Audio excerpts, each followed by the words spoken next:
Hello, everybody. Gina Strole here. Today, I want to talk about dropping expectations of the world around you.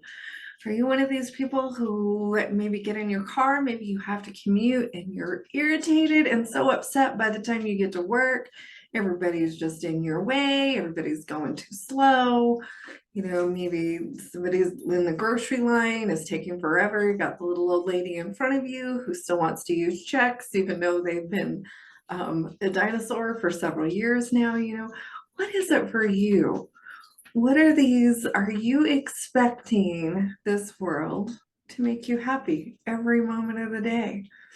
Is your happiness contingent upon what happens in your outside world? If this is you, I want to talk to you about that today because this will never bring you true lasting happiness. This is very superficial. This is having these expectations of what everyone else should do in order for you to be happy.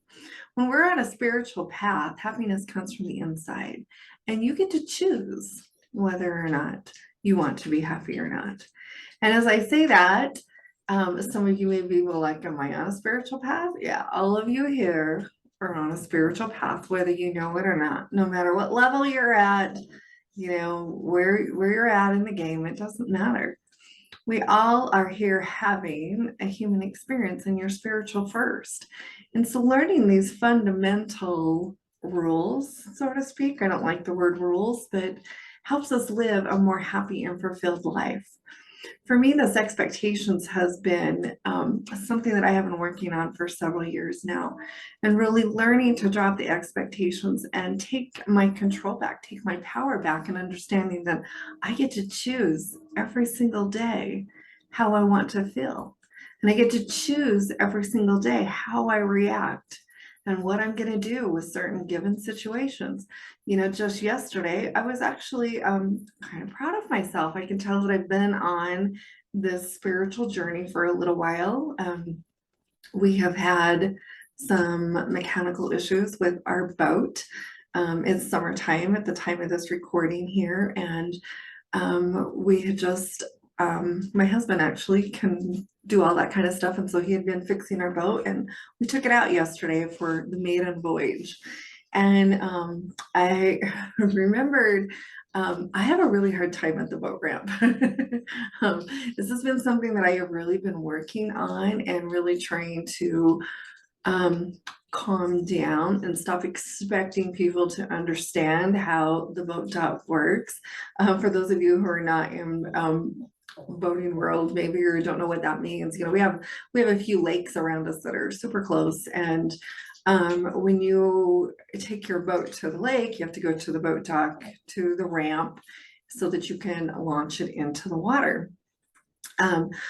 Ordinarily, most of us, this is a 2 or 3 minute process, but there are some people who choose to hang out at the dock and kind of start backing people up, because literally all you have to do is back your boat down in, back down far enough into the water that your boat floats off. You start your boat up, you take off, and they leave. This really isn't a big process, but for some, it is a big process. And in the past, this has been a place of literal rage for me. Like, I have to admit, I'm not perfect in this area, and it irritates the heck out of me when people will sit there and you're waiting to load your boat and they're swimming and they're messing around and tinkering and doing stuff that can be done in other places.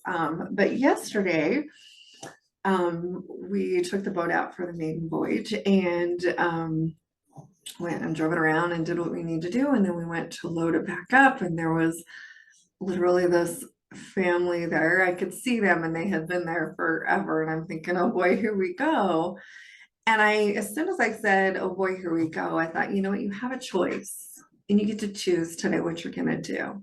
And I know for me, being on this spiritual journey, it's more important for me to tap into that and do better than I have done in the past, and I did.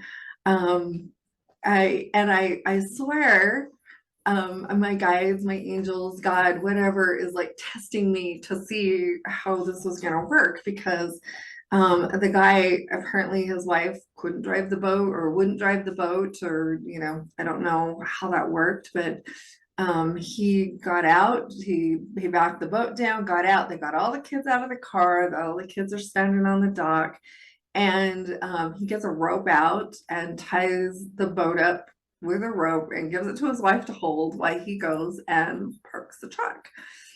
And so I'm standing there watching all of this, and my husband's backing our truck down to get the boat loaded up. And there was two sides to the dock, but with the water being low, the other side is a little bit smaller. And I could see that my husband just decided to take the other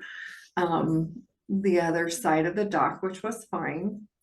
And so I just started to go over to where he was backing in.